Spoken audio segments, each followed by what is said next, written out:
Jadi menurut saya penunjukan Bapak Yusril Iza Mahendra sebagai Menteri Koordinator Bidang Hukum, HAM, Imigrasi, dan Kemasyarakatan dalam Kabinet Prabowo Gibran bisa dianggap sebagai langkah yang strategis dan berpotensi memberikan dampak besar, terutama mengingat Bapak Yusril adalah sosok yang memiliki keahlian mendalam dalam bidang hukum dan konstitusi. Sebagai akademisi dan praktisi hukum, pengalaman Bapak Yusril sebagai mantan Menteri Kehakiman dan Menteri Sekretaris Negara memberinya pemahaman yang mendalam terkait sistem hukum dan birokrasi negara. Dan saya akan memberikan beberapa poin tanggapan. Yang pertama itu ada keahlian hukum yang mendalam.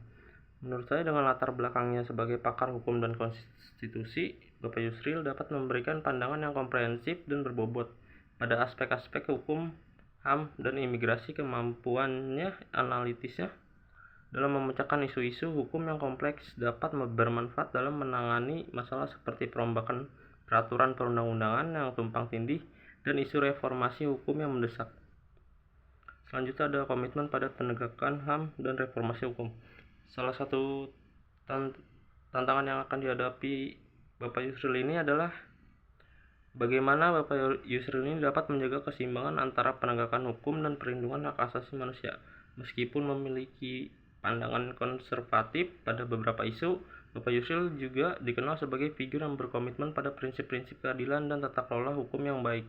Ia perlu menunjukkan keberpihakan yang kuat terhadap HAM dan reformasi hukum yang transparan dan berkeadilan, mengingat sorotan publik yang tinggi pada isu-isu HAM dan korupsi. Selanjutnya yang kedua yaitu adanya pengalaman dalam menghadapi tantangan politik dan hukum. Bapak Yusril memiliki sejarah panjang sebagai tokoh yang berkiprah dalam berbagai bidang politik dan hukum. Ia dikenal pandai dalam menangani masalah-masalah yang bersinggungan dengan kepentingan politik, serta memiliki kemampuan untuk menyelesaikan konflik yang melibatkan aktor-aktor besar di pemerintahan dan dunia usaha. Pengalamannya ini akan dapat menjadi nilai tambah, terutama ketika menghadapi isu hukum yang melibatkan kepentingan politik atau kepentingan asing. Selanjutnya ada isu imigrasi dan perlindungan masyarakat. Penanganan isu imigrasi juga menjadi salah satu area yang menuntut perhatian khusus, terutama dalam mengelola tenaga kerja asing dan pengawasan terhadap jalur imigrasi yang rentan terhadap penyalahgunaan.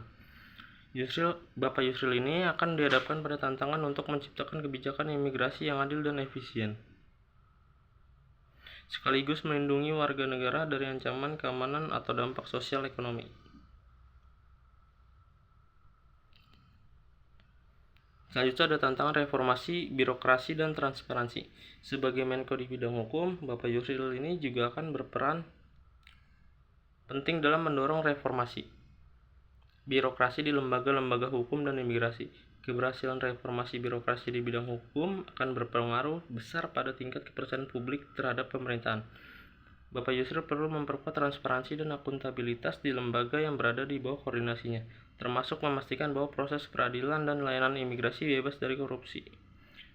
Selanjutnya ada potensi kritik dan harapan publik. Sebagai tokoh yang memiliki rekam jejak panjang, penunjukan Bapak Yusril tidak luput dari kritik, baik dari sisi ideologis maupun pandangan politiknya.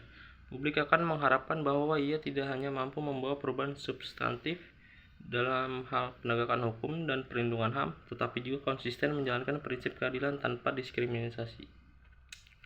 Jadi menurut saya itu secara keseluruhan Bapak Yusril Iza Mahendra ini memiliki potensi untuk memberikan kontribusi yang signifikan dalam meningkatkan kualitas penegakan hukum dan perlindungan HAM di Indonesia. Namun keberhasilannya akan sangat tergantung pada kemampuannya untuk menjalankan peran ini secara independen, transparan, dan fokus pada kepentingan publik.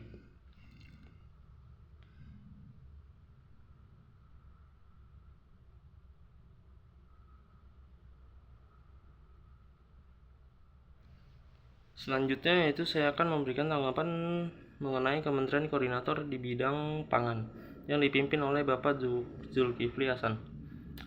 Menurut saya penunjukan Bapak Zulkifli Hasan ini sebagai Menteri Koordinator di bidang pangan dalam Kabinet Prabowo Gibran membawa sejumlah harapan dan tantangan, mengingat pentingnya sektor pangan bagi ketahanan nasional dan kesejahteraan masyarakat.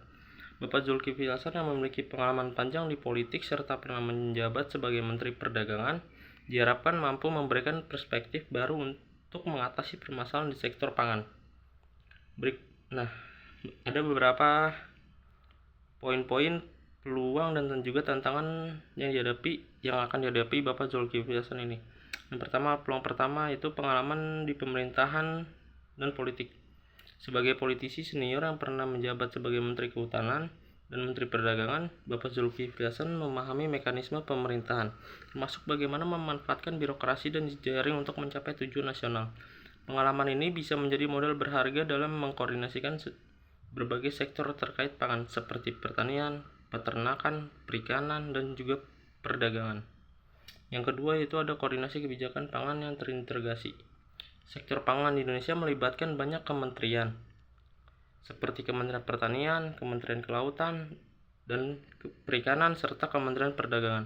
Dengan kepemimpinannya, Bapak Zulkifli Hasan ini memiliki kesempatan untuk menyinergikan kebijakan-kebijakan antar kementerian agar lebih efisien dan tepat sasaran, khususnya dalam hal distribusi dan stabilisasi harga pangan. Selanjutnya itu ada dorongan pada ketahanan pangan nasional. Ketahanan pangan menjadi isu krusial, terutama di tengah ancaman perubahan iklim dan gangguan rantai pasok global. Dengan latar belakangnya, Bapak Zulkifli Hasan ini diharapkan dapat mengembangkan kebijakan strategis untuk mendorong kemandirian pangan. Misalnya dengan memperkuat produksi pangan lokal dan menekankan ketergantungan pada impor bahan pangan. Selanjutnya ada meningkatkan dukungan untuk petani dan nelayan. Bapak Zulkifli Hasan diharapkan dapat mengutamakan program yang memberikan manfaat langsung kepada petani, nelayan, dan pelaku usaha mikro di sektor pangan. Dukungan ini dapat berupa subsidi, akses terhadap teknologi, maupun pelatihan untuk meningkatkan produktivitas dan daya saing produk pangan lokal di pasar. Selanjutnya ada pengembangan inovasi dan teknologi pertanian. Sektor pangan perlu inovasi untuk menghadapi tantangan modern seperti perubahan iklim dan keterbatasan lahan. Bapak Zulkifli Hasan memiliki peluang untuk mendukung penggunaan teknologi modern seperti pertanian presisi untuk meningkatkan efisiensi produksi dan mengurangi dampak lingkungan. Selanjutnya ada beberapa poin tantangan yang akan dihadapi Bapak Zulkifli Hasan ini, yaitu yang pertama ada tantangan yang dihadapi mengurangi ketergantungan impor pangan. Salah satu tantangan utama adalah menekankan ketergantungan pada impor pangan, khususnya untuk komoditas-komoditas pokok seperti beras, kedelai, dan gula. Ini akan membutuhkan strategi jangka panjang, termasuk investasi pada infrastruktur pertanian dan pengembangan lahan baru. Tantangan ini tidak mudah, terutama di tengah fluktuasi harga pangan global. Selanjutnya ada menjaga stabilitas harga pangan. Fluktuasi harga pangan menjadi masalah sensitif di masyarakat. Sebagai Menko Pangan, Bapak Zulkifli Hasan ini harus memastikan ketersediaan dan kestabilan harga pangan, terutama saat terjadi kelonjakan permintaan, seperti halnya itu di bulan puasa atau menjelang hari raya. Hal ini membutuhkan kerjasama erat dengan berbagai pihak untuk memastikan distribusi yang lancar dan pasokan yang memadai. Selanjutnya ada mengatasi tantangan perubahan iklim. Perubahan iklim membawa resiko gagal panen dan bencana alam yang dapat mengganggu produksi pangan. Untuk mengatasi hal ini, Bapak Zulkifli Hasan perlu berkolaborasi dengan sektor pertanian dan lingkungan guna menciptakan sistem produksi pangan yang tangguh dan berkelanjutan. Selanjutnya itu ada mengurangi hambatan distribusi. Salah satu penyebab ketidakstabilan harga pangan adalah masalah distribusi. Tantangan geografis Indonesia dengan wilayah yang luas dan beragam membutuhkan solusi logistik yang efektif. Bapak Zulkifli Hasan perlu mendukung pengembangan infrastruktur distribusi seperti jalan dan gudang penyimpanan, khususnya di daerah-daerah pelosok. Yang selanjutnya itu terakhir ada memastikan transparansi dan akuntabilitas dalam kebijakan. Mengingat sektor pangan kerap dikaitkan dengan kepentingan politik dan bisnis, Bapak Zulkifli Hasan perlu menjaga transparansi dan akuntabilitas dalam setiap kebijakan yang diambil.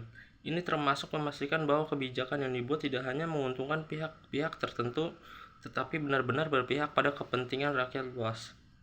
Jadi kesimpulan yang dari tanggapan saya yaitu penunjukan Bapak Zulkifli Hasan ini sebagai Menko Pangan bisa membawa pengaruh positif jika ia mampu mengoptimalkan koordinasi lintas kementerian dan mendukung penguatan sektor pangan nasional.